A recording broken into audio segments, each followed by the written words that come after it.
Welcome to the F-Train Auto Group Braves Plus pregame show on 1470 and 100.3 WMBD. Bradley travels to Carbondale to face the Southern Illinois Salukis in Banterra Arena today at 1 o'clock. Good afternoon, everybody. I'm your host, Chad Klein. If you've enjoyed the Braves Plus shows and you've missed a show or two, you can now go to WMBDradio.com, click on podcasts, and scroll to Braves Plus to listen to the full catalog of this year's interviews. Today's show starts with a mystery guest. I'll give you a few hints. I-74 rivalry, the number 63, and the Olympics. Have you figured out who it is? This is the F-Train Auto Group Braves Plus pregame show on 1470 and 100.3 WMBD. This is the F-Train Auto Group Braves Plus pregame show on 1470 and 100.3 WMBD. My surprise guest is none other than Bradley great, Hersey Hawkins. Hersey, thanks for joining me. Chad, thank you for having me. So you played at Bradley from 1984 to 1988. The 1986 team is being celebrated at the reunion weekend this weekend. Went 32-3. It was the last Valley team to go undefeated until 28 years later in 2013-2014, to give you some perspective. These are all things you know, of course. No, I didn't know that one. I didn't know that was another team that came along and went undefeated. They did finally. Who was that? I think it was I got to look that up. Drake, maybe? Maybe. I feel like it was. Yeah, it sounded like it could have been either Drake. I know Creighton had a good run. Yeah, it was either Drake or Creighton, but I want to say maybe it was Drake. I know Bradley broke them one year where they didn't get the go through undefeated, but I can't remember. You averaged 36.3 points per game. You're the scoring champion in 1988 for all of college basketball. You're named College Player of the Year in your senior year. You scored 3,008 total career points, which still ranks, I think, 12th. I dropped out the top 10? I think so. Sorry. You know what? This interview started off on the wrong foot. I had no idea I dropped out the top 10. Thanks for that. My bad. My fault. So, all right, let's try and get this thing back on track. Okay. What first put Bradley on your radar? Why Bradley? My high school coach at the time, his name was Frank Lolino. Him and the Bradley coach at the time, Dick Versace, were friends. Yeah. And that's what put Bradley on the map. And honestly, I really don't think Bradley would have recruited me if it wasn't for their friendship. Really? Yeah, because I know for a fact that year Bradley had lost a ton of players. And because when I came in my freshman year, there were 8 freshmen. Okay. And I was the last one to get a scholarship. I was the last guy they recruited. So I don't know if I was in their plans when their recruiting season started, but I think the friendship between the two sort of. What other offers did you have? It came down to Bradley and Illinois State. Oh, God. Those were the last. those were the last 2 choices. It started out with 4 schools, and it started out with Marquette, Eastern Washington, Bradley, and Illinois State. And Marquette sort of dropped off the map. They stopped recruiting me. It was Rick Majerus at the time. Yeah. Eastern Washington was just way too far. I took a visit, and I was like, I don't want to fly 4.5 hours from home to go to college. So, and then it came down to Bradley, Illinois State. Okay, first sidebar. Illinois State war on 74. Do people don't really have an understanding of what that rivalry was back in the day? No. Can you give a little bit of perspective on that? Well, it pretty much to me it was just one of them old. It didn't matter what. It defined the season for us. Oh yeah, it didn't define it. I mean, it didn't matter what kind of year either team was having. Yeah. They could have been great, whatever. It didn't matter. When we played against Illinois State, we knew they were going to be close games, that they were going to go to the end, that they were going to be just dog fights. Because it was the pride of the 74 rivalry that everybody, these were guys you could possibly see in the summer. Yeah. These were, you were recruiting against them. So from day one, you knew you had to beat Illinois State. Yeah, and it's one of the things that I still struggle with to this day. So as a player, when I went through, I had 5 years because I redshirted a year. We never beat Illinois State at their place. Really? And you know what? That was such a struggle for me. And I think I learned, it may have been last year, maybe a couple years or so ago, that my time at Bradley, that we never lost to Illinois State. And I had no idea that we had beaten them my entire 4 years. Well, thanks for twisting that dagger. Touche, right back at That's you. for letting me know I dropped out the top 10. Fair enough. So you played under Coach Versace. Yes. And then he left after your sophomore year? Yes, after my sophomore year. And Coach Albeck comes in. Mm-hmm. What were the differences between the two coaches? Oh, gosh. Dick was definitely more hands-on, more of a disciplinarian, more of that father figure. You know, he was involved in, you know, in everything. You know, he your schedule was regimented. So it was a lot more of that. Whereas when Stan came in, it was, you're men. I'm going to treat you like men. This is the itinerary. This is the time you have to be on the bus. This is the time you have to be here. This is the time you have to be here. And what you do on your own time, that's your own time. Yeah. He said, so from that aspect of it, you know, totally different, but two of them very effective coaches. So what was interesting for me is I was actually recruited by Albeck, but never played for him. I was signed under Albeck, never played for him. Coach Mo, he was fired before my freshman year, right. And Coach Mo kept me. But I remember my visit, Coach Albeck didn't even run practice. There was oftentimes he was schmoozing in the stands with some donors or some fans, and the assistants ran practice. Is that kind of how it went when you were here? Well, no, he was a little more, I think because I had him my first year, he was a little more hands-on because he was putting in an entire new offense. Okay. He was, you know, I guess, you know, he was coming back to the college game where he hadn't been in, I don't know, probably decades. Right. So I think that was a learning period for both him and us as a team. So when he first got here, he was a lot more hands-on on the floor.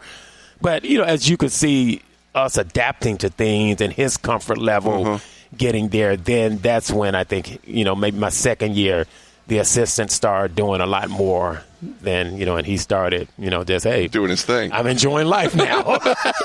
This is the Afternoon Auto Group Braves Plus pregame show on 1470 and 100.3 WMBD. This is the Afternoon Auto Group Braves Plus pregame show on 1470 and 100.3 WMBD. I'm talking to Bradley Great Hersey Hawkins. So we were talking about Coach Versace and Coach Albeck before the break.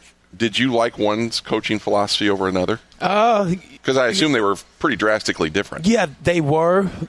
I guess the best way I can answer that is I had both coaches at the proper time in my life and my career.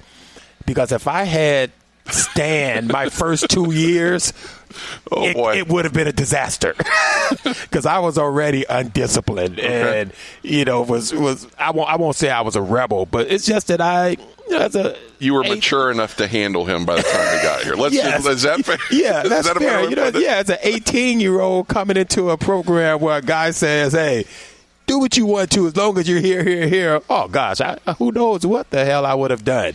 But, you know, so I needed Dick those first 2 years. And by the time I got to Stan, I was ready for it. It's funny because, again, recruiting trip, I just remember because I never got to play for him. Right. But just the visit was it was a fun time. It was party time. It was just, you know, and I'm like, wow, what did I just get myself into? Because I'm a small town country kid right. at a high school where things are kind of straight and narrow, and I'm like, whoa. Hey. So it actually worked out for me. Nothing against Coach Albeck, but you're right. I mean, if you're not mature enough to handle it, it could be a struggle. Oh, yeah, it was. And, you know, great guy. But, you know, Stan has spent decades dealing with men, you know, at the professional level who, you know, he wasn't babysitting them. And so he didn't know about that aspect of college that there is some babysitting that goes along with that college job. And, you know, he just didn't know how to do it. Did you ever consider when the coaching change happened or any time during your career of moving on, transferring? Oh, I was considerate. I was pretty much gone. Okay. After my sophomore year, when Dick left to go to the Pistons, as a matter of fact, he actually told me at the last meeting that I had with him that he thought I had a chance to play in the NBA if I would just, continue to stay on the path that I was on. And he connected me with Rolly Massimino, who was at Villanova. I think I've heard this story. I think they had won. Maybe I don't know what year they had won it, but I had talked to Rolly over the phone, and pretty much, but not pretty much. I told him I was transferring, that I was coming to Villanova. Okay. And then I had my meeting with Stan. And Stan came in and said, "Hey, this is my plan for you." Okay. I left, this is what we ran for Michael in Chicago. Okay. This is the offense. Okay. This is the offense we ran for him. And we're going to do the same thing for you. So he's like, you can probably average 25 to 30 here. He's like, but are you capable of doing it? And I was like, yeah, I think so. And after that meeting, one of the hardest things I had to do was to call Rolly back, Coach Massimino, and tell him that I had changed my mind. Because I've always prided myself on if I give you my word, then I'm going to stick to it. Mm-hmm. But I had to call him back and let him know that I'm staying at Bradley, and he understood. That's got to be hard. I mean, still, you're a young man at that point. I mean, you're not, I won't want to say a kid because you're probably 20 by that point, but still, that's a hard decision to make. Yeah, it was. Of course, you're thinking of your livelihood, and for the first time in my life, I had two coaches who were telling me that I could play at the next level. Okay. But, which program was going to be better for me to get me to the next level. And, after hearing from Stan, I was like, okay, this, I think, would be the better path for me, despite the fact of playing in the Big East, the premier probably conference at the time, Georgetown, Villanova, St. John's. And, I'm like, that's the conference everybody sees. That's the conference on TV every weekend. Yeah. But I made the right choice. So switching gears a little bit, players talk about being in the zone in a game. Mm-hmm. I would say it would be arguable that you were in the zone for 2, 3, 4 years. How are you able to keep that mindset of every game knowing there's a target on your back? Oh, gosh. Well, one thing that I always prided myself on, because I knew there was a target on my back, is that I was going to be in the best shape than anybody on the floor. So physically, I was not going to get tired. Okay. I don't care if I had to play 40 straight minutes. Mm-hmm. I was going to play it as hard as I can, and I was going, just be in the best shape in my life. So no one was going to outwork you? No one. So from that aspect of it, I knew what I had to do every night from there. And then just, Stan put me in a great position where, my last 2 years were offensively, we just ran an offense that a lot of teams had not seen before. Mm-hmm. And to the credit and sacrifice of my teammates who, as I've thought about it, as I've gotten older, I played with some really good players. Yeah. And I'm quite sure some of them sacrificed their game for me to shine, for me to be put in that offense, and not ever a complaint from anybody. It was, all about us winning and doing the best that we possibly can. And, that, as, athletes who have a lot of pride, that takes a lot of courage to do that. Because everybody coming in is really good. Yes. At this level, everybody's good. Yeah, and, and most of us are thinking that, hey, maybe we can play at the next level. Mm-hmm. Or if it's not the NBA, maybe we can play overseas, or, we can prolong this as long as we possibly can and make money playing basketball. So for them to sacrifice their games for me to average, 36, I give them a lot of credit. Yeah. This is the Afternoon Auto Group Braves Plus pregame show on 1470 and 100.3 WMBD. This is the Afternoon Auto Group Braves Plus pregame show on 1470 and 100.3 WMBD. I'm talking to Hersey Hawkins, So we've been talking about being in the zone. I can remember one particular night. You scored 63 at Detroit Mercy. And I think I've heard the story where you were a little bit upset that you didn't get 70. Well, not during the game. I wasn't upset, but after the game, because I can't remember exactly, but I don't know if it's 70 was the Valley record or 70 or something at the time may have been. I don't know if it was the NCAA record, but I know 70 was a significant number. And I had 63, and I was like, I could have easily had 70. I was going to say, did you play the whole game? Pretty much, but I stopped shooting. Okay. I stopped shooting because when you get up to, high 50s and then 60, I'm like, I'm just shooting way too much. Yeah. I mean, I was a scorer, but I had a conscience.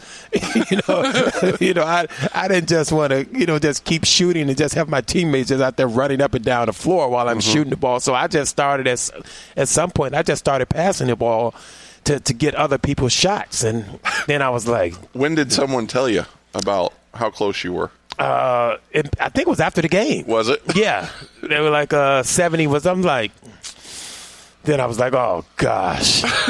Because you don't get that, that opportunity, of course. It only comes up once. Right. When you get the chance to, set a record or do something like that. So, yeah, then I was pissed. Sorry. No, you're fine. Do you have – so that's one specific moment. Do you have another memory that you either within a game or interacting with fans or that you can remember still that just kind of – will always be there? Oh, gosh. I think the fans, of course, they were great. But the thing about it that I used to laugh about sometimes is, especially my senior year, games where I would score, 30 or, 31, whatever. And people would say, oh, you had an off night. I was like, I had 30. Come on, man. Like I had 30. How's that an off night? Yeah. So, yeah, that to me started to get a little crazy when I was like, oh, okay, I guess it is under my average.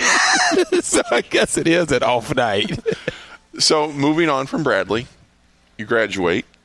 You're selected to the 1988 Olympic team, which was the last all-collegiate team. If I'm correct. Yes. Coached by John Thompson. Yeah. Georgetown. You got injured during the Olympics, and the U.S. ended up getting the bronze. How do you feel about that? Oh, gosh. Heartbroken. I think, of course, for two different reasons. The fact that I got injured, and when I think if I'm healthy, and plus, I've had people tell me afterwards, like as a shooter, I had people tell me that if you were healthy, we would have won. Yeah. We would have won the gold. But that's the hard thing. Yeah. What if? Yeah. So that heartbroken at the aspect that I got injured. And then just the fact that, we got the bronze. Yeah. We were. You think USA basketball, you always think gold medal. Yeah. So to be the first team, I think to get the bronze, disheartening. So then obviously the 1992 Dream Team, did that make it hurt even more that it went from all collegiate to pro, or did that change how you felt about it? At that time, I don't think so. I really didn't give much thought to it after then because I'm trying to remember my thought process back then, but I just remember, USA basketball and pro thinking that since other countries had all their pros playing, that it was time for the U.S. to move to that step as well. So I don't know if that bothered me. I think the only thing that bothered me really back then was I was playing with Charles Barkley in Philly. And every once in a while, or every blue moon, especially since he was on that first Dream Team, he would just be like, you went to Seoul and brought back a big penny. Oh, no. He would say it off where's that big penny? And I'm like, did you happen to remind him that he never won an NBA championship? Oh no, come never. On. Well, that's my buddy. If I'm gonna make it a fair fight, I don't want to hit him where it hurts. So it's funny you bring up Charles Barkley. I love Charles Barkley. Oh, so do I. His work on NBA on TNT. The thing about him, he is so, I guess, real is the word that best describes. I mean, is he like that in real life? Always has been like that from day one that I met him. Took me under his wing when I came to Philly. Him and his wife at the time, I had recently got married too. Mm-hmm. They took her under her wing. And people don't realize that after I got drafted heading to Philadelphia, I actually had, like you said, I went to the Olympics, had to play the Olympics. So my wife had to make the move to Philadelphia by herself. Oh, wow. And, sort of find places and this and that. And Charles and his wife were the two that helped her get acclimated and get set up in Philly while I was playing in the Olympics, as he said, winning a big penny. This is the Afternoon Auto Group Braves Plus pregame show on 1470 and 100.3 WMBD. It's the Afternoon Auto Group Braves Plus pregame show on 1470 and 100.3 WMBD. Last time out, Bradley faced Belmont in Carver Arena. Bradley had just come off a bad loss at Northern Iowa. Belmont, on the other hand, was coming in on a 9-game win streak with one of the most efficient offenses in the country. It was an opportunity for Bradley to earn a split with Belmont and at worst solidify third place in the Valley standings. So in the first half, Bradley was able to get the lead and hold it for most of the first half, getting out to an 8-point lead with 3:47 to go in the first half. Bradley did a good job of holding Belmont's leading scorers, Tyler Lundblade and Sam Orm, scoreless in the first half, which was key to Bradley's lead. Bradley was also able to create 11 first-half turnovers against the Bruins and hold Belmont's offense to just 44% and only 3 threes. Belmont's offense relies heavily on the three-point shot. But Belmont is in first place for a reason. They went on a run to finish the half 12-2 to go into halftime with a 33-31 lead.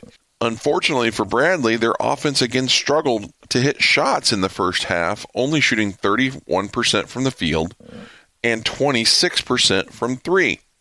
Now, while the first half was about defense, the second half turned into an offensive outburst. For Belmont, Charnowski would lead with 18 points in the game. Lundblade, who didn't score in the first half, would score all 16 of his points in the second half. And Noyes was solid throughout with 14 for Belmont. For Bradley, it was Jaquan Johnson who would put Bradley on his back, scoring 25 of his 31 points in the second half and overtime, including 6 of 10 from three. Timo Vandernap found his shot, scoring 11 of his 15 points in the second half, including 3 of 4 from three-point range. And Alex Hubricks would add 20 points, including a game-tying shot to put the game into overtime. In overtime, Bradley took the lead after Caillou got an offensive rebound and was fouled. He split the 2 free throws to go up 84-83, but it was the decision to throw on a press after a make-or-miss free throw that turned the momentum. After that Caillou miss on the free throw, Belmont was surprised by the press and got a 10-second call.